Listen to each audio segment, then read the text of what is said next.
Episode 1 में हम सियांग नाम की एक लड़की को देखते हैं जो हमारी कहानी की हीरोइन है। वो एक नॉवेल राइटर होती है।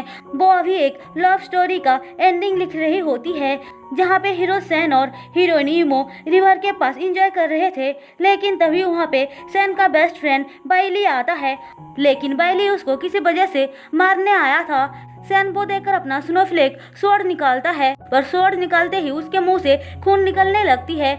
वो समझ जाता है ईमो ने उसकी ड्रिंक में पॉइजन मिलाई थी। सैन का तो ये जानकर दिल टूट जाता है। वो पूछता है तुमने ऐसा क्यों किया? क्योंकि तुमने मेरे डैड को मारा था। सैन शॉक्ड होकर बोलता है मैंने कब तुम्हारे डैड को मारा? हमें पता चलता है बाइली और ईमो मिले हुए थे। ईमो ने सैन को अपने प्यार के जाल में फंसाया, उसके बाद उसे धोखा दिया। अब बाइली अपने स्वॉर्ड से सैन की जान ले लेता है। उसके मरने के बाद ईमो भी पॉइजन पीकर अपनी जान दे देती है, क्योंकि वो सच में उससे प्यार करने लग गई थी। हम देखते हैं यांग को ऐसे सैड एंडिंग लिखना पसंद नहीं था, लेकिन उसकी सीनियर की वजह से उसे लिखना पड़ा। अब वो बाथटब के अंदर थोड़ा रिलैक्स करने जाती है तो अचानक से वहाँ पे सैन टेलीपोर्ट होकर आ जाता है और उन दोनों के बीच गलती से किस हो जाती है। यांग को लग रहा था कि वो नशे में है, इसीलिए उसे एक हैंडसम लड़का दिखाई दे रहा है। लेकिन जब उसे रियलाइज होती है कि वो लड़का सच में उसके बाथटब में है, वो उसे धक्का देकर वहाँ से चली जाती है। सैन लड़खड़ाते हुए किसी तरह से नीचे आता है तो यांग उसके सर पे दे मारती है और वो नीचे गिरकर बेहोश हो जाता है। यांग उसकी सांसें चेक करके डर जाती है और सीधे अपनी फ्रेंड को फोन लगाती है। वो कहती है गलती से मैंने एक हैंडसम लड़के को मार डाला यार, अब मैं क्या करूं? उसकी फ्रेंड उसे एक वीडियो भेजती है। वीडियो देखकर यांग जैसे ही उसके ड्रेस को हटाती है वो शॉक्ड हो जाती है। वो जल्दी से स्वॉर्ड उठाकर देखती है और सैन को टच करके अपनी लिखी हुई नॉवेल के बारे में याद करने लगती है। उसने सैन के बारे में जिस तरह से लिखा था वो बिल्कुल वैसा ही था। वो उसे देखकर बोल रही होती है ये इम्पॉसिबल है। तभी सैन को होश आ जाता है और वो सियांग को धक्का दे देता है और बोलता है तुम कौन हो बदमाश लड़की? तुम खुद मेरे बाथटब में आकर मेरे पहले किस को चुरा लिया और मुझे बदमाश बोल रहे हो। फिर वो उसके नॉवेल का ही कैरेक्टर है या नहीं चेक करने के लिए उसका बर्थमार्क चेक करती है। सैन अलार्म का साउंड सुनकर घबरा जाता है और यांग के गर्दन पे तलवार रख देता है। वो देखकर सियांग को पूरी तरह से यकीन हो जाती है कि सैन सच में नॉवेल से ही बाहर आया है। वो मन ही मन ये सोचकर डर रही होती है कि पक्का ये मुझसे बदला लेने आया है, क्योंकि मैंने कहानी की इतना बैड एंडिंग जो किया है। फिर वो उससे बचने के लिए झूठ बोल देती है कि उसने ही सैन की जान बचाई है। सैन ये सुनकर थोड़ा सा शांत हो जाता है और उसको थैंक्स बोलता है, लेकिन वो यांग की न्यू मशीन को मॉन्स्टर समझकर उसके दो टुकड़े कर देता है। यांग को देखकर रोते हुए बोलती है मैंने अभी तक इसका लोन भी नहीं चुकाया है। सैन उससे माफी मांगकर बोलता है मशीन को मैं ठीक कर दूंगा। फिर वो मशीन को ठीक करने का ट्राई करता है। तभी वहाँ पे यांग की फ्रेंड आ जाती है। वो सैन को जिंदा देखकर बोलती है अच्छा तो तुम इस हैंडसम लड़के के साथ डेटिंग कर रही हो और मुझसे झूठ बोला कि तुमने किसी को मार डाला। यांग उसे साइड में ले जाकर बोलती है यार ये हमारे नोवेल का सैन है। पर उसकी फ्रेंड को उसकी बातों पे यकीन नहीं होती है। वो क्या कोई भी उसकी बातों पे यकीन नहीं करता। अब यांग उसे प्रूव करने के लिए एक ग्लास में पानी लेकर आती है और सैन को उस पानी को आइस में बदल देने को बोलती है। सैन जैसे ही पानी को आइस में बदल देता है यांग की फ्रेंड वो देखकर शॉक्ड हो जाती है। अब रात को यांग सैन के लिए ब्लैंकेट लेकर आती है और सोफा पे सोने के लिए बोलती है। फिर वो रूम में जाकर सैन के बारे में सोचने लगती है। दूसरी तरफ सैन भी सोच रहा होता है कि गॉड ने उसको नई जिंदगी दी है।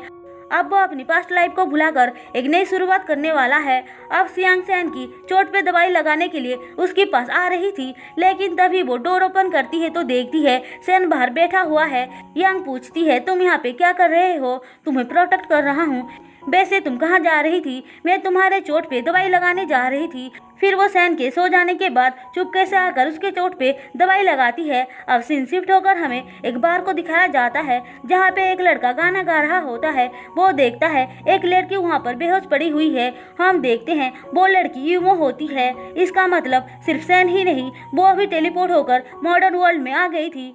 सीन यहाँ पे कट होकर हमें यांग को दिखाया जाता है। वो बता रही होती है सैन कैसे एक एक करके उसके मशीन टीवी सब कुछ बर्बाद कर रहा है। उसे लग रहा था कि वो सब खतरनाक चीजें हैं जिससे वो यांग को प्रोटेक्ट कर रहा था। सिर्फ इतना ही नहीं, वो टॉयलेट का गंदा पानी तक पी लेता है। यांग उसे सब कुछ सिखाने का बहुत ट्राई करती है पर कुछ फायदा नहीं होता है। सियांग उसे देखकर सोच रही होती है तुम हैंडसम हो इसलिए तुम्हें माफ कर रही हूँ। वही दूसरी तरफ यूमो को भी वो बार वाला लड़का अपने घर लेकर आता है और सब कुछ सिखाता है। वो सोच रही होती है क्या सैन भी यहाँ पे आया होगा, शायद मैं उसे यहाँ पे ढूंढ सकती हूँ। हम देखते हैं यांग चुपके से खाना लेकर अपने रूम में आती है क्योंकि सैन उसका सारा खाना अकेले ही खा जाता है, इसीलिए वो चुपके से खा रही थी। खाना खाने के बाद वो फेस पैक लगाकर खड़ी हुई थी कि तभी ऐसी हालत में उसे सैन देख लेता है और धक्का दे देता है। उसे लग रहा था यांग को किसी ने पॉइजन दे दिया है। यांग रोते हुए बोलती है यार कितनी मुश्किल से मैंने इतना अच्छा खाना खाया था, सब कुछ तुमने बाहर निकाल दिया। सैन कहता है तुम चिंता मत करो, ये लो मेरा कीमती लॉकेट, ये बेच दो। यांग वो देखकर कहती है इसे तो तुम्हारी मॉम ने तुम्हें दिया था ना। सैन पूछता है ये बात तुम्हें कैसे पता चला। इसी के साथ एपिसोड 1 खत्म होता है। एपिसोड 2 में हम देखते हैं यांग से सैन पूछ रहा होता है तुम्हें कैसे पता चला इस लॉकेट के बारे में। यांग बात को घुमाते हुए बोलती है मैंने तुमसे कहा था ना कि मैं इस दुनिया की एक एक्सपर्ट हूँ, इसीलिए तुम्हारे बारे में मुझे सब कुछ पता है, तो फिर तुम्हें इसे एक्सेप्ट कर लेना चाहिए। नहीं मैं ये नहीं कर सकती हूँ, तुम्हारी मॉम ने ये लॉकेट तुम्हें दिया है। कोई बात नहीं, अगर मेरी मॉम जिंदा होती और उनको इस बारे में पता चलता कि तुमने मेरी जान बचाई है, वो भी ऐसा ही करती। लेकिन तभी यांग की नजर उसके स्वॉर्ड पे जाती है और वो उसका स्टोन निकाल कर बोलती है इसे बेचेंगे तो हम मालामाल हो जाएंगे। पर सैंग उसे बेचना नहीं चाहता था। यांग बोलती है तुम्हें ऐसी हालत में बाहर लेकर नहीं जा सकती हूँ। फिर वो उसका बाल काटने का ट्राई करती है। सैन उसे रोककर बोलता है हेयर पेरेंट्स से मिला हुआ प्रीसियस चीज होती है, मैंने तुम्हें बचाया है तो इस लाइफ में तुम्हें मेरी बात मानना ही पड़ेगा। फिर वो उसका बाल काट देती है और एक ड्रेस देकर बोलती है मेरे पास सिर्फ यही है, पहन लो। ऐसा बोलकर वो वहाँ पे खड़ी हो जाती है। सैन बोलता है तुम बाहर जाओगी तभी तो मैं कपड़े चेंज करूंगा ना। यांग वहाँ से चली जाती है। इसके बाद वो सैन को लेकर शॉपिंग करने आती है। लेकिन तभी सैन एक मैनिक्विन को देकर यांग को पीछे हटाकर बोलता है ये आदमी बहुत अजीब दिख रहा है, देखो वो सांस भी नहीं ले रहा है, लगता है वो एक्सपर्ट है, उसके कुछ करने से पहले मुझे कुछ करना पड़ेगा, यहाँ से चले जाओ। यांग बोलती है तुम मुझे हैंडल करने दो। ऐसा बोलकर वो अजीब अजीब हरकतें करके उस मैनिक्विन का हाथ उखाड़ देती है और सैन बड़े ही हैरानी से उसे देख रहा होता है। उस बेचारा को यह लग रहा था कि यांग ने बहुत बड़ी काम कर लिया है। उसके बाद यांग सैन को कपड़े ट्राई करने को बोलती है। सैन जैसे ही सूट पहनकर निकलता है यांग की नजर उस पर हटती नहीं है। अब वो एक एक करके कपड़े चेंज करने लगता है। यांग उनमें से कुछ कपड़े सिलेक्ट करती है लेकिन उसका प्राइस देखकर वो शॉक्ड हो जाती है, इसीलिए सस्ते वाली कपड़े पैक करने को बोलती है। फिर वो स्वॉर्ड के स्टोन को बेचने के लिए एक आदमी के पास आती है। वो आदमी कहता है रुको मैं अंदर से चेक करके आता हूँ। सैन खुद को ये बोलकर समझा रहा होता है कि कोई बात नहीं, मैं सियांग के लिए ये स्टोन बेच रहा हूँ, उसने मेरी जान जो बचाई है। थोड़ी देर बाद वो आदमी बाहर आकर बोलता है इसकी कीमत बहुत कम है, इसीलिए ज्यादा पैसे नहीं मिलेगा। तुम मजाक कर रहे हो क्या? मेरा स्टोन वापस दो, मैं नहीं बेचना चाहती हूँ। वो आदमी सैन का इंसल्ट करके बोलता है तुम्हें रिच बंदे नहीं मिले क्या जो इसे डेट कर रही हो? इसे देखो तो जरा कैसा दिख रहा है। यांग बोलती है तुम्हें लेक्चर देने की कोई जरूरत नहीं है, मैं अच्छे से इसके बारे में जानती हूँ। फिर वो उसे लेकर बाहर चली आती है और कहती है तुम उस आदमी की बातों को दिल पे मत लेना, मुझे पता है तुम एक बहुत काइंड पर्सन हो। सैन उसको थैंक्स बोलता है। अब यांग स्टोन को देखकर सोच रही होती है ये फेक कैसे हो सकता है, क्या नवल के दुनिया वालों का बजट इतना कम है? सैन स्टोन को देखकर बोलता है ये असली स्टोन नहीं है। यांग वो सुनकर समझ जाती है कि उस आदमी ने असली स्टोन अपने पास रखा है और उनको फेक स्टोन दिया है। यांग तुरंत ही उस आदमी के पास जाकर असली स्टोन वापस करने के लिए कहती है, पर वो आदमी बोलता है तुमने यही स्टोन ही लाया था। अब वो दोनों के बीच आर्गुमेंट स्टार्ट हो जाता है। सैन बोलता है कोई बात नहीं, जाने दो, चलो हम घर वापस चलते हैं। ऐसे कैसे जाने दूं, वो तुम्हारा है, मैं नहीं चाहती हूँ एक डर्टी आदमी तुम्हारा सामान अपने पास रखे। सैन उसकी ऐसी बातें सुनकर इंटरेस्ट हो जाता है। अब वो आदमी अपने गुंडों को बुलाता है लेकिन सियांग के पास सैन होता है तो उसे किस बात की डर, इसीलिए उनके सामने अपना हरकत दिखाना स्टार्ट कर देती है और पीछे से सैन अपने पावर्स से उसकी हेल्प करता है जिससे कि वो गुंडे ठंड से कांपने लगते हैं और वो आदमी डर के मारे असली स्टोन वापस कर देता है। लेकिन वो यांग से कहता है मैं तुम्हें डबल पैसे दूंगा, पर यांग साफ साफ मना कर देती है और घर आके सैन के बारे में सोचकर खुश हो जाती है। वहीं दूसरी तरफ यूमो उस लड़के के साथ सैन को ढूंढने एक जगह आई थी जहाँ पे शूटिंग चल रहा था, पर उनको हीरोइन नहीं मिल रही थी। तभी उनकी नजर यूनो पे जाती है और वो लोग उसको सिलेक्ट कर लेते हैं। सीन यहाँ पे कट होकर हमें सैन को दिखाया जाता है जो एक बुक पढ़ रहा होता है। तभी वहाँ पे एक कोरियर बॉय आता है और सैन से पूछता है क्या ये वही की फियांसे का घर है। सैन बोलता है यहाँ पे कोई भी वही नहीं रहता है, तुम चले जाओ। थोड़ी देर बाद यांग नीचे आकर पूछती है क्या तुमने किसी को ब्लू शर्ट में देखा था। सैन हाँ बोलता है और कहता है पर वो किसी फियांसे को ढूंढ रहा था इसलिए मैंने उसे बाहर निकाल दिया। यांग कहती है वो मुझे ही ढूंढ रहा था। ऐसा बोलकर वो फोन करने चली जाती है।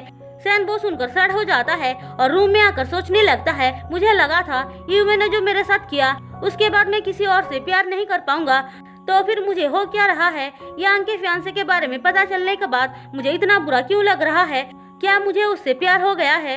वो इस बारे में सोच ही रहा था कि तभी यांग गिफ्ट लेकर उसके पास आती है। वो उसको गिफ्ट के बारे में बताने ही वाली थी कि सैन बोलता है एक लड़का और लड़की को डिस्टेंस मेंटेन करना चाहिए। उसकी ऐसी बातें सुनकर यांग कुछ समझ नहीं पाती है कि अचानक से सैन को हो क्या गया है। फिर अगले दिन से ही सैन उसको इग्नोर करना स्टार्ट कर देता है। यांग उससे बात करने की बहुत ट्राई करती है पर कुछ फायदा नहीं होता है।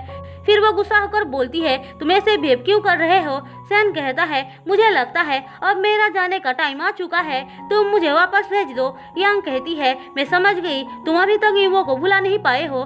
तुम्हारे और मेरे बीच में तुम उसे क्यों लेकर आ रही हो, तुम बोलना क्या चाहते हो। कोई बात नहीं, जाने दो, वैसे भी तुम पहले से ही किसी के साथ एंगेज हो। आई होप तुम अपने फियांसे वही के साथ खुश रहोगे। यांग उसकी बातें सुनकर हंसती है और कहती है इसका मतलब तुम जेलस फील कर रहे हो ना। सैन नहीं बोलता है। यांग कहती है तुम गलत समझ रहे हो, मेरा कोई फियांसे नहीं है, मैं यहाँ अकेली रहती हूँ इसीलिए झूठ बोलकर ऑर्डर करती हूँ ताकि लोगों को लगे कि मैं अकेली नहीं रहती हूँ। फिर वो उसे स्मार्ट वॉच देती है और उसके बारे में समझाती है। सैन वो देखकर खुश हो जाता है। वहीं दूसरी तरफ यूमो की मेकअप आर्टिस्ट अभी तक नहीं आई थी इसीलिए डायरेक्टर बहुत परेशान हो रहा था। यूमो कहती है आप चिंता मत कीजिए, मैं खुद से कर लूंगी। फिर वो खुद से ही अपना मेकअप करती है। डायरेक्टर बोलता है तुम सिर्फ खूबसूरत ही नहीं हो, टैलेंटेड भी हो। यूमो बार वाले लड़के से कहती है मैं यहाँ पे रहना चाहती हूँ, मैं जितना पैसा कमाऊंगी सब कुछ तुम रख लेना, पर मुझे उस पर्सन को ढूंढने में हेल्प करना जिसको मैं ढूंढने आई हूँ। इसी के साथ एपिसोड 2 खत्म होता है। हम देखते हैं सैन एक बुक पढ़ रहा था जिसमें लिखा हुआ था कि लड़कियों को कैसे इम्प्रेस करते हैं। अब उसके पास यांग आती है तो वो बुक को छुपा लेता है, पर यांग बुक को देख लेती है और कहती है ये बच्चों के पढ़ने वाली बुक नहीं है। ऐसा बोलकर वो जा ही रही थी कि सैन उसकी हेयर को पकड़ लेता है। यांग कहती है ये तुम क्या कर रहे हो। सैन बुक की बातों को याद करते हुए बोलता है तुम्हारे हेयर बहुत ब्यूटीफुल है। उसे लग रहा था यांग इससे इम्प्रेस हो जाएगी, लेकिन उसे तो पता नहीं था कि यांग पहले से ही उसको पसंद करती है। अब यांग को एक मैसेज आता है जो देखकर वो घबरा जाती है और रूम में चली जाती है। सैन सोचता है शायद मैंने सही तरीके से नहीं किया इसीलिए वो भाग गई। यांग रूम में आकर अपनी फ्रेंड जाओ को फोन करती है और कहती है बैंक वालों ने मुझे मैसेज किया है क्रेडिट कार्ड में पेमेंट डालने के लिए। जाओ कहती है इतना घबरा क्यों रही हो यार, मुझे अब रियलाइज हुआ कि एक एडल्ट को पालना कितना मुश्किल होता है। मेरे पास खाना खरीदने के लिए तक पैसे नहीं है। ठीक है तो फिर तुम सैन को मेरे पास भेज दो, मैं उसकी ख्याल रखूंगी। अब इस बात से यांग नाराज हो जाती है और फोन कट कर देती है। वो सैन को खुद से दूर नहीं करना चाहती थी। फिर वो नीचे आकर नॉवल लिखना स्टार्ट कर देती है जिसमें वो यूमो की मौत लिखती है, पर सैन अभी तक जिंदा था। लेकिन उसका फ्रेंड बाइली उसके सीने में तलवार घुसा देता है। हम देखते हैं उसके ऐसे करते ही रियल वर्ल्ड में सैन को चोट लग जाती है। वो तड़पते हुए यांग के पास आता है तो देखता है यांग सो चुकी है। वो उसके लैपटॉप में नॉवल देखता है और उसे सारा सच पता चल जाता है कि उसके लाइफ में जो कुछ भी हो रहा है वो यांग की वजह से है। तभी यांग उठ जाती है और सैन की हालत देखकर पूछती है तुम्हें ये क्या हो गया है। सैन पूछता है ये सब क्या है। सैन तुम मेरी बात सुनो, तुम मेरे नॉवल की एक कैरेक्टर हो, मुझे नहीं पता तुम रियल वर्ल्ड में कैसे आ गए। अब समझ में आया कि मेरी लाइफ में जो कुछ भी हो रहा है वो सब तुम्हारी देन है। मुझे माफ कर दो सैन, मुझे नहीं पता था कि मैं जो लिखूंगी वो सच हो जाएगा। मैं आज से लिखना ही बंद कर दूंगी बोलकर वो लैपटॉप को फेंक देती है। पर सैन कहता है मैं एक जिंदा आदमी हूँ और मेरी लाइफ को तुम कंट्रोल कर रही हो। देखो मेरी चोट को। सैन तुम जल्दी से मेरे साथ हॉस्पिटल चलो। लेकिन बहुत समझाने के बाद भी सैन नहीं समझता है और वहाँ से चला जाता है। थोड़ी देर बाद यांग उसे फोन करती है तो देखती है सैन का स्मार्ट वॉच घर पर ही है। वो इससे बहुत ज्यादा घबरा जाती है। दूसरी तरफ सैन एक शूटिंग सेट पे भटकते हुए आता है। वहाँ के एक आदमी को लगता है सैन उनका ही एक मेंबर है, इसीलिए जल्दी से जाकर कपड़े चेंज करने के लिए बोलता है। फिर वो सैन को शूटिंग पे भेज देता है। अब शूटिंग खत्म होने के बाद वो आदमी उसे पैसे देकर बोलता है, डायरेक्टर तुम्हारे एक्टिंग से बहुत खुश हुए हैं, कल भी तुम आना। हम देखते हैं यांग सैन को ढूंढ रही थी, पर बहुत ढूंढने के बाद भी वो उसको नहीं मिलता है, इसीलिए वो घबरा जाती है और जाओ को फोन करती है। वो उसे सब कुछ बता देती है। जाओ पूछती है, उसने तुम्हें चोट तो नहीं पहुंचाया ना, इसीलिए बोल रही थी यार मेरे पास भेज दो, पर तुमने तो सुना ही नहीं।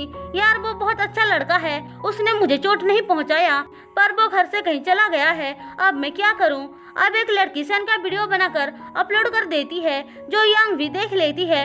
वो जाओ से शूटिंग सेट का लोकेशन पूछती है और सैन को ढूंढते हुए उसके पास आती है। वो उसे देखकर डांटने लगती है। सैन बोलता है, तुम रोना बंद करो, मैं सिर्फ तुम्हारी हेल्प करने आया था ताकि पैसे जमा करके मैं तुम्हें दे सकूं। तुम अकेले कितना हार्डवर्क करोगी, प्लीज तुम मुझे माफ कर दो और मेरे साथ घर चलो, मैं प्रॉमिस करती हूँ तुम्हारे अच्छे से ख्याल रखूंगी। फिर वो उसे गले लगाकर रोने लगती है। उसके बाद सैन मान जाता है। उन दोनों को जाते हुए यूमो देख लेती है, पर वो सही से सैन को देख नहीं पाई थी। वो अपने फ्रेंड से कहती है, सैन यहाँ पे आया था, मैं उसे फील कर सकती हूँ, प्लीज तुम जाओ उसे ढूंढ निकालो। दूसरी तरफ यांग सैन से कहती है, मैं प्रॉमिस करती हूँ कि आज के बाद मैं कभी भी नहीं लिखूंगी। सैन कहता है, अगर तुम नहीं लिखती तो आज मैं यहाँ पे नहीं होता। पास्ट के सारे बैड मेमोरीज से मुझे अब कोई फर्क नहीं पड़ता है, तुम सॉरी फील करना बंद कर दो। वैसे भी मेरे बहुत सारे एम्बिशन है जो मैं पूरा करना चाहता हूँ। फिर वो यांग को लिखने के लिए बोलता है। अब दोनों मिलकर नॉवेल लिखते हैं। यांग को लिखते लिखते नींद आ जाती है और वो टेबल से टकराने ही जा रही थी कि सैन उसको पकड़ लेता है। हम उन दोनों के बीच बहुत ही प्यारी मोमेंट को देख पाते हैं। सीन यहाँ पे शिफ्ट होकर हमें यूमो की फ्रेंड को दिखाया जाता है। वो उस आदमी से सैन के बारे में पूछ रहा होता है। वो आदमी कहता है, उस लड़के के पास तो फोन तक नहीं था, लेकिन उसकी गर्लफ्रेंड का नंबर है, मैं तुम्हें टेक्स्ट कर दूंगा, ऐसा बोलकर वो चला जाता है। अब देखते देखते ही यांग का नॉवेल फेमस हो जाता है, जिससे वो दोनों बहुत खुश हो जाते हैं। यांग पूछती है, क्या तुम्हारे पास कुछ हिडन टैलेंट है? सैन कहता है, बहुत कुछ है। फिर वो दोनों बाहर घूमने आते हैं। यांग देखती है एक बर्ड अपनी नेस्ट से नीचे गिर गई है। वो उसे उठाकर ऊपर रखने की ट्राई करती है, जिसमें उसकी हेल्प सैन करता है अपने पावर से। हम देखते हैं यूमो का फ्रेंड उन दोनों को देख रहा था। उसे सैन की पावर्स को देखकर यकीन नहीं हो रहा था। वो जल्दी से अपना फोन निकालकर सब कुछ रिकॉर्ड करने लगता है। अब रात को सैन उसे अपनी हिडन टैलेंट दिखाता है, जो लकड़ी से आग जलाने का था। यांग वो देखकर कहती है, मैंने तो तुम्हें ये सब नहीं सिखाया, कहाँ से ऐसी बेकार चीजें सीखा तुमने? सैन बोलता है, तुम हर टाइम तो मेरे बारे में नहीं लिख रही थी ना, तुम जब दूसरी कैरेक्टर के बारे में लिखती थी तब मैंने ये सब सीखा। फिर वो उसे म्यूजिक सिखाने लगता है और उसके पास धीरे धीरे आता है। यांग वो देखकर सोचती है सैन उसे किस करने के लिए आ रहा है, लेकिन वो पास आकर बोलता है, तुम बहुत बेकार म्यूजिक प्ले कर रही हो। बेचारी का किस वाला सपना तो यही टूटकर बिखर जाती है। सैन कहता है, मेरा दूसरा वाला टैलेंट पक्का तुम्हें पसंद आएगा। ऐसा बोलकर वो उसे पीछे से जोर का धक्का देता है, जिस वजह से बेचारी नीचे गिर जाती है। तभी वहाँ पे जाओ आती है। वो उनको देखकर गलत सोच लेती है, पर यांग उसे रोककर रूम में लेकर आती है और बताती है कि वो सैन को पसंद करने लग गई है। जाओ कहती है, तुम्हारा उसे वापस भेजने का इरादा नहीं है क्या? पर यार मुझे पता नहीं है कि मैं उसे वापस कैसे भेजूं। जाओ कहती है, उसकी कोई जरूरत नहीं है, अगर वो तुम्हें पसंद है तो तुम उसे अपने पास हमेशा के लिए रख लो। सियांग वो सुनकर खुश हो जाती है और शर्माने लगती है। एपिसोड 4 में हम देखते हैं यूमा अपने फ्रेंड चैंग से पूछ रही होती है, क्या तुमने सैन को ढूंढ निकाला? वो ना बोलता है और कहता है, क्या तुमने इस बारे में कभी नहीं सोचा कि शायद सैन अब सब कुछ भुलाकर अपनी लाइफ में आगे बढ़ चुका होगा? तभी वहाँ पे डायरेक्टर आकर बोलता है, हम रिसेंटली पॉपुलर नॉवेल के ऊपर फिल्म बनाने जा रहे हैं जिसका नाम यान्यू टावर है। यान्यू टावर का नाम सुनते ही यूमो सरप्राइज हो जाती है। डायरेक्टर बोलता है उस कहानी की हीरोइन का नाम भी यूमो है। फिर वो यूमो को वो नॉवेल पकड़ा कर चला जाता है। यूमो ध्यान से पढ़ती है तो उसे पता चलता है ये स्टोरी बिल्कुल उसकी लाइफ की स्टोरी की जैसी है। उसे ये भी पता चलता है कि सैन ने उसके डैड को नहीं मारा था। वो चैंग से कहती है प्लीज मैं यांग से मिलना चाहती हूँ, उसे जरूर सैन के बारे में पता होगा। चैंग उसे समझाता है कि सैन उसे कभी माफ नहीं करेगा, उसने सैन को धोखा दिया है और हर्ट भी किया है, तो वो क्यों उसे माफ करेगा। यूमो कहती है मैं उसे बताऊंगी कि जो कुछ भी हुआ वो सब मिसअंडरस्टैंडिंग थी, वो मुझे जरूर माफ कर देगा। चैंग बोलता है अगर उसे पहले से ही सब कुछ पता होगा तो अब क्या करोगी। यूमो को उसकी बातों से डाउट हो जाती है और वो कहती है तुम जरूर कुछ जानते हो ना, बताओ क्या बात छुपा रहे हो। फिर वो चैंग से उसका फोन छीन लेती है और उसने जो वीडियो बनाया था वो देख लेती है। सैन के साथ यांग को देखकर वो बहुत गुस्सा हो जाती है और कहती है मेरी लाइफ में जो कुछ भी हो रहा है वो सब यांग की वजह से ही है, मैं उसे कभी माफ नहीं करूंगी। फिर वो रात को चुपके से यांग को मारने जाती है, पर यांग उसे देख लेती है और जोर से चिल्लाती है, जिस वजह से सैन आ जाता है और यूमो वहाँ से भाग जाती है। यांग इससे बहुत डर जाती है, इसीलिए सैन को वहीं पे ही सोने के लिए बोलती है। सैन भी हाँ बोलता है। फिर सुबह यांग उठती है तो देखती है वो बेड से नीचे गिरकर सैन के साथ सो रही है। वो धीरे से सैन का हाथ अपने ऊपर से हटाती है और ऊपर आ जाती है। वो खुद से ही कह रही होती है अच्छा हुआ सैन ने नहीं देखा, नहीं तो मुझे कितना एम्बेरस होना पड़ता। लेकिन उसे पता ही नहीं था कि सैन उसकी बातें सुनकर हंस रहा है। उसे सब पता था, पर वो सोने का नाटक कर रहा था। थोड़ी देर बाद सैन बाहर चेक करने आता है तो एक नोट देखता है। वो देखकर सैन समझ जाता है कि ये सब यूमो का ही काम है, इसीलिए वो उसे ढूंढते हुए उसके पास आ जाता है। यूमो उसे देखकर कहती है मुझे पता था कि तुम जरूर आओगे। सैन पूछता है तुम यहाँ कैसे आई। उस दिन जब तुम लीजी रिवर में गिरे थे मैं भी तुम्हारे साथ मर गई थी, लेकिन जब मेरी आंखें खुली तो मैंने देखा कि मैं इस दुनिया में हूँ। वैसे भी अब मुझे सारा सच पता चल चुका है कि तुमने मेरे डैड को नहीं मारा। मैंने जो तुम्हारे साथ किया उसके लिए मुझे माफ कर दो। सैन बोलता है मुझे सब पता है, वैसे भी तुम्हें सॉरी फील करने की कोई जरूरत नहीं है। अगर तुम्हें सब पता है तो तुम उस यांग के साथ क्यों रह रहे हो, उसकी वजह से ही आज हम दोनों की ऐसी हालत है। ईमो यहाँ पे लंबे टाइम तक रहने के बाद क्या तुम्हें ऐसा नहीं लगता है कि पहले जो कुछ भी हुआ वो सब एक सपना था। तुम कहना क्या चाहते हो, मेरे डैड की मौत एक ड्रीम है, हम दोनों का प्यार ड्रीम है। मैं मानता हूँ कि कुछ चीजें ड्रीम नहीं थे, जैसे कि तुमने मुझे धोखा दिया और मेरे वाइन में पॉइजन मिलाकर मुझे मार डाला, लेकिन वो सब कुछ मैं भुलाकर आगे बढ़ना चाहता हूँ। बेहतर यही होगा कि तुम भी सब कुछ भूल जाओ। लेकिन यूमो अब भी सब चीजों के लिए यांग को ब्लेम कर रही थी। वो कहती है वो मुझसे भी इतनी अच्छी है क्या जो तुम उसके लिए मुझे छोड़ रहे हो। सैन बोलता है वो मुझ पे आंखें बंद करके ट्रस्ट करती है जो तुमने नहीं किया था। ऐसा बोलकर वो चला जाता है। दूसरी तरफ यांग सैन को सपने में देखती है, जहाँ पे वो उसे पुकारते हुए उसके पीछे पीछे जा रही थी, पर सैन उसको इग्नोर कर रहा था। हम देखते हैं सैन उसको बाहर सोते हुए देखकर अंदर लेकर जाता है। बहुत देर तक बाहर रहने की वजह से यांग की तबीयत खराब हो जाती है। वो सैन से कहती है मैं तुम्हारे लिए कब से वेट कर रही थी। वो सपने के बारे में भी बता देती है और उसे छोड़कर ना जाने के लिए बोलती है। अब सैन उसकी रात भर ख्याल रखता है और दोनों एक साथ ही सो जाते हैं। सुबह यांग उठती है तो सैन को अपने पास देखकर बस देखते ही रह जाती है। थोड़ी देर बाद सैन नीचे आकर मशीन से पूछता है फीवर के टाइम किस तरह का खाना खाने से फीवर जल्दी ठीक हो जाता है। मशीन उसे कुछ बातें बताता है। तभी यांग नीचे आती है। सैन उसे देखकर बोलता है तुम जाकर आराम करो। यांग कहती है मैं तो बिल्कुल ठीक हूँ, तुम चिंता मत करो। सैन जैसे ही उसको टच करता है उसका फेस शर्म के मारे रेड हो जाता है, जो देखकर सैन कहता है देखो तुम्हारा फेस कैसे रेड हो गया, तुम अभी तक ठीक नहीं हुए हो, चलो मेरे साथ। फिर वो उसके लिए खाना लाता है। यांग कहती है मैं सच में ठीक हूँ, तुम ही देख लो, मुझे फीवर नहीं है, वैसे भी मुझे टेस्टी खाना खाने का मन कर रहा है। ऐसा बोलकर वो खाना ऑर्डर करती है और सैन को भी खिलाती है, लेकिन सैन को वो खाना बिल्कुल भी पसंद नहीं आता है। थोड़ी देर बाद यांग को मैनेजर फोन करके बताती है कि उसके नोवेल पर डायरेक्टर फिल्म बनाना चाहता है। यांग खुश होकर जल्दी से चेक करती है और सैन से कहती है ये तो वही डायरेक्टर है ना जिसके साथ तुमने काम किया था। सैन वो देखकर खुश नहीं होता है, क्योंकि उसे पता था कि वहाँ पे यूमो भी काम करती है, इसीलिए वो कहता है मैं भी तुम्हारे साथ सेट पे चलूंगा। यांग उसकी बातें सुनकर सोचती है ये तो अभी से मुझे छोड़कर रह नहीं पा रहा है। थोड़ी देर बाद वो दोनों सेट पे पहुंच जाते हैं, जहां पे डायरेक्टर यूमो को बताता है कि यांग ही उस नॉवेल की राइटर है।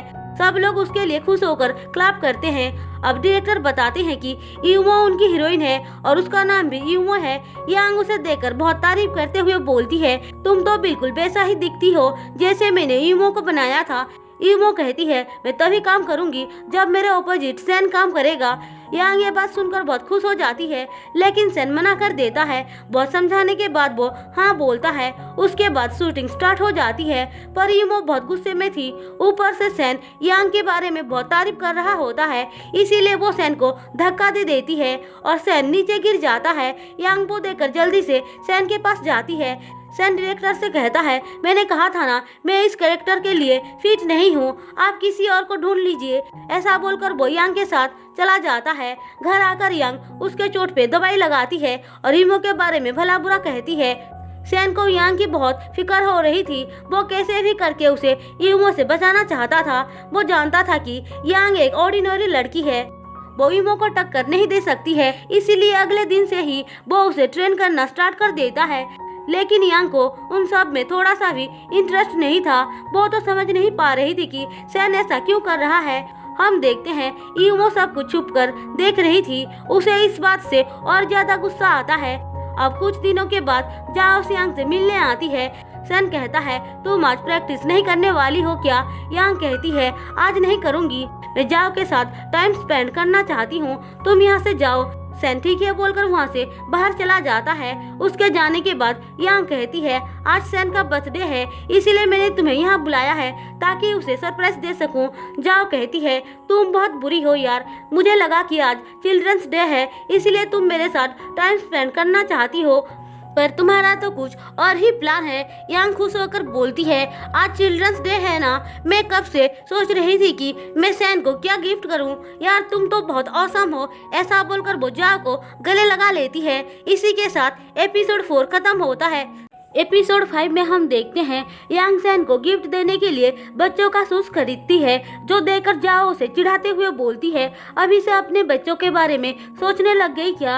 यांग वो सुनकर अपने ख्यालों की दुनिया में खो जाती है। जाओ कहती है, अब बस भी करो यार, वैसे भी मैं जा रही हूँ, तुम जाके बर्थडे सेलिब्रेशन करो। ऐसा बोलकर वो चली जाती है। वहीं दूसरी तरफ सैन बाइसाइकिल चलाने का प्रैक्टिस कर रहा था, जो उसे बहुत मुश्किल काम लग रहा था। हम देखते हैं उस पर यूमो नजर रख रही थी। चैंग कहता है, क्या तुम सच में ऐसा करना चाहती हो?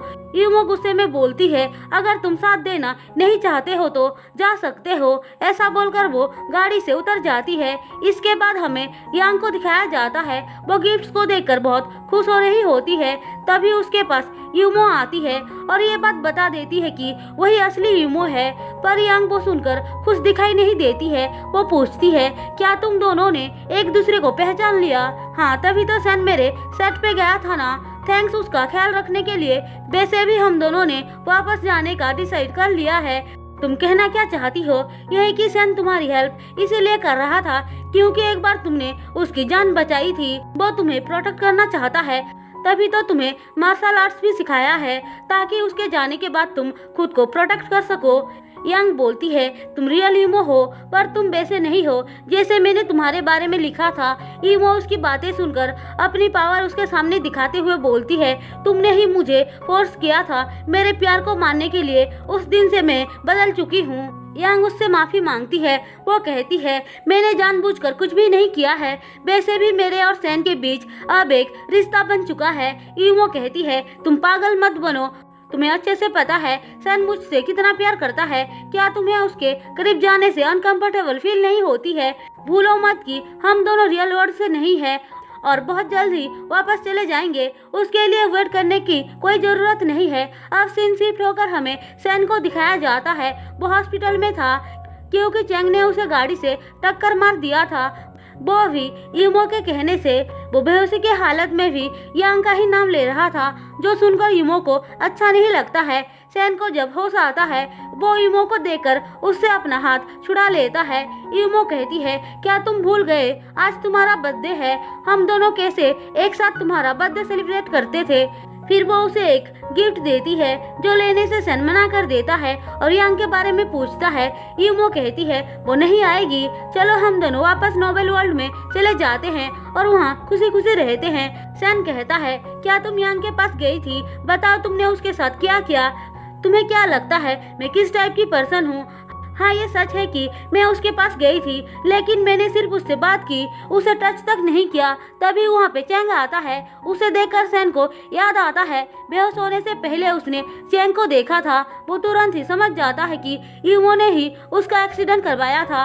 वो कहता है तुम बहुत चालाक हो यूमो, पहले तो मेरे फ्रेंड के हाथों मुझे मरवा दिया, अब इस लड़के से कहकर बताओ मुझे अब भी ये सब यांग की वजह से हुआ है क्या। उसने तो इस बारे में कुछ भी नहीं लिखा था। फिर वो यूमो को बहुत बातें सुनाकर वहाँ से चला जाता है। दूसरी तरफ यांग दुखी होकर सैन का सारा सामान जलाने के लिए बाहर आती है, क्योंकि उसे लग रहा था कि सैन अब कभी वापस नहीं आएगा। तभी पीछे से सैन आकर उसे पकड़ता है और वो डर के मारे उसे थप्पड़ मार देती है। लेकिन उसे जब पता चलता है वो सैन है, उससे माफी मांगती है और रोते हुए बोलती है मुझे लगा कि तुम वापस नहीं आओगे। सैन उसे गले लगाकर पूछता है यूमो आई थी ना। यांग हाँ बोलती है। सैन कहता है देखो तुम सिर्फ मेरी बात सुनना, उसकी नहीं। यांग कहती है पर यूमो तो बोल रही थी कि तुम अपनी दुनिया में वापस जाना चाहते हो, क्या तुम्हें मुझ पर यकीन नहीं है। यकीन तो है, पर एक बात बताओ तुम्हारा और यूमो का रिश्ता कितना आगे बढ़ा था। उसकी बातें सुनकर सैन समझ जाता है कि वो क्या कहना चाहती है, इसीलिए अचानक से ही उसे किस कर लेता है। अब सीन शिफ्ट होकर हमें यूमो को दिखाया जाता है। वो कह रही होती है मैं उससे इतना प्यार करती हूँ, ये ट्रू लव नहीं है तो क्या है। चैंग कहता है अगर तुम सैन से सच में प्यार करती तो उसे हर्ट करने के बारे में सोचती भी नहीं। तुम्हें असली प्यार के बारे में पता ही नहीं है, क्योंकि जिस टाइम यांग नोवेल लिख रही थी उसे भी असली प्यार के बारे में पता नहीं था। चैंग उसे समझाता है कि उसे सब कुछ भुलाकर आगे बढ़ना चाहिए। वो ये भी बता देता है कि वो उसे पसंद करता है, पर यूमो मना करते हुए बोलती है मैं तुम्हारी दुनिया की नहीं हूँ, तो ये सब सोचना बंद कर दो। फिर वो चली जाती है। दूसरी तरफ सैन और यांग किस करने के वजह से ऑकवर्ड फील कर रहे थे, पर यांग मन ही मन सोच रही होती है कि आज का दिन बहुत रोमांटिक है। वो सैन से कहती है आज से तुम सोफे पे नहीं सोओगे, मेरे साथ मेरे रूम में सोओगे। पर सैन मना कर देता है, जिस वजह से यांग रूम में चली जाती है। लेकिन दोनों ही रात भर सो नहीं पाते हैं। फिर सुबह होते ही यांग जाओ से मिलने जाती है और उसे सब कुछ बता देती है। वो कहती है तुम्हें क्या लगता है सैन और यूमो के बीच सब कुछ हो चुका होगा ना, वो बहुत ही ज्यादा ब्यूटीफुल है। जाओ कहती है यार तुम ये बात मुझे क्यों पूछ रही हो, स्टोरी लिखने वाली तो तुम ही हो ना, तुम्हें ही पता होगा। लेकिन यांग को परेशान होते हुए देख वो बोलती है सैन का जो नेचर है मुझे नहीं लगता है कि उसने अपना लाइन क्रॉस किया होगा। उसकी बातें सुनने के बाद वो खुश होती है। जाओ कहती है क्या तुम वो फर्स्ट लड़की बनना चाहती हो जिसके साथ सैन वो सब करे। यांग इससे बहुत शर्मा जाती है। फिर रात को वो सैन को इनडायरेक्टली फिजिकल होने के बारे में बोलती है। सैन कहता है अगर तुम रेडी हो तो मुझे कोई प्रॉब्लम नहीं है। यांग शर्मा कर वहाँ से रूम में चली जाती है। उसके जाने के बाद हमें पता चलता है कि सैन तो असल में शादी के बारे में बोल रहा था। उसे लग रहा था कि यांग भी शादी के बारे में ही बोल रही थी। अब वो फॉक्स डीमन मशीन से शादी के बारे में पूछता है कि वो कैसे प्रिपरेशन करे, पर अंदर यांग ये सोचकर खुश हो रही होती है कि सैन उस बारे में पूछ रहा है। दोनों ही एक दूसरे की बातों का गलत मतलब निकाल लेते हैं और इसी के साथ एपिसोड 5 खत्म होता है। एपिसोड 6 में हम देखते हैं यांग मिरर के सामने खड़ी होकर सोच रही होती है कि सैन को किस टाइप की लड़की पसंद है, क्यूट, स्ट्रॉन्ग या इनोसेंट, ऐसे ही वो सोचती जा रही थी। दूसरी तरफ सैन जाओ को फोन करके उसकी हेल्प मांगता है। जाओ भी उसकी हेल्प करने के लिए मान जाती है। थोड़ी देर बाद यांग नीचे आती है तो देखती है सैन सो रहा है। वो उसके पास जाकर बैठ जाती है और उसे देखने लग जाती है। सैन सुबह जाओ से मिलने जाता है और शादी के बारे में बता देता है। जाओ सोचती है इसका मतलब ये शादी के बारे में सोच रहा है और बेचारी यांग कुछ और ही सोच रही है। सैन बोलता है प्लीज तुम ये बात सीक्रेट रखना। जाओ हाँ बोलती है। दूसरी तरफ यांग सैन के साथ कैसे रोमांस करे उस बारे में सोच रही होती है। सैन के जाने के बाद वो भी जाओ के पास आती है और सैड होकर बताती है कि उसने जो सोचा था वैसा कुछ भी नहीं हुआ। सैन तो उसके साथ रोमांस कर ही नहीं रहा है, जबकि उसने खुद हाँ बोला था। जाओ उसे बताना चाहती थी कि वो गलत सोच रही है, पर सैन ने उसे शादी की बात सीक्रेट रखने के लिए बोला था, इसीलिए वो उसे चाहकर भी बता नहीं पा रही थी। अब सीन शिफ्ट होकर हमें चैंग और यूमो को दिखाया जाता है। वो यूमो को छोड़ने आया था क्योंकि यूमो अब अलग रहना चाहती थी। चैंग उसे छोड़कर वहाँ से चला जाता है। हमें पता चलता है कि वो जाओ के घर के पास ही रहने आई है। जाओ का फोन घर के अंदर रह गया था और चाबी भी नहीं मिल रही थी, इसीलिए वो यूमो से उसका फोन मांगती है और दोनों के बीच दोस्ती हो जाती है। जाओ उसके लिए खाना लेकर आती है और उसे थैंक्स बोलती है। फिर दोनों मिलकर खाना खाते हैं। जाओ उसे यांग के बारे में बताती है।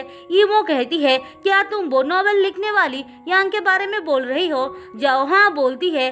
अब दोनों मिलकर ड्रिंक करने लगती हैं। जाओ तो ड्रिंक करके टल्ली हो जाती है, जिसका फायदा उठाकर यूमो उसके फेस के जैसा मास्क पहनकर यांग को उसके फोन से मैसेज करके घर बुलाती है। थोड़ी देर बाद सैन और यांग जाओ के घर आ जाते हैं। जाओ को देखकर यांग कहती है, वाओ यार तुम तो बहुत अच्छी दिख रही हो, डेटिंग करना स्टार्ट कर दिया है क्या? यूमो उसे कुछ लाने के लिए बाहर भेज देती है। उसके जाने के बाद वो सैन को पानी में ड्रग मिलाकर देती है, जिस वजह से उसकी हालत खराब होने लगती है। यूमो उसका फायदा उठाकर उसके करीब जाने की ट्राई करती है, पर सैन उसे खुद से दूर कर देता है और अपनी पावर से उसे घर से बाहर निकाल देता है। अब जाओ को होश आता है तो वो बाहर आती है, जहाँ पे उसे यूमो दिखती है जो एक स्टैचू की तरह बाहर पड़ी हुई थी। जाओ को लगता है कि ज्यादा ड्रिंक करने की वजह से वो बाहर ऐसी हालत में है, इसीलिए वो उसे बड़े ही मुश्किल से घसीटते हुए घर के अंदर लेकर जाती है। यूमो खुद से हिल भी नहीं पा रही थी। वो मन ही मन सोच रही होती है, मैं तुम्हें नहीं छोड़ूंगी यांग। दूसरी तरफ यांग घर आती है तो सैन उसे बताता है कि यूमो ने उसे ड्रग दिया है। वो उसे शादी के बारे में भी बता देता है। अब ड्रग की वजह से वो यांग के साथ रोमांस करना स्टार्ट कर देता है। जाओ यूमो के लिए दवाई लेने घर आती है तो उन दोनों को देखकर पीछे से आकर सैन के ऊपर हमला कर देती है। उसे पता नहीं था कि वो दोनों सैन और यांग हैं। दूसरी तरफ यूमो ठीक होने के बाद एक सुनसान सी जगह पर चली आती है। अब उसकी हेयर कलर भी चेंज हो गया था। वो बदले की आग में जल रही थी। जाओ को यांग बताती है कि सैन को यूमो ने ड्रग दिया था। जाओ कहती है, ये तुम क्या बोल रही हो? यूमो भी यहाँ पे है क्या? पर तुमने ये बात मुझे पहले क्यों नहीं बताया?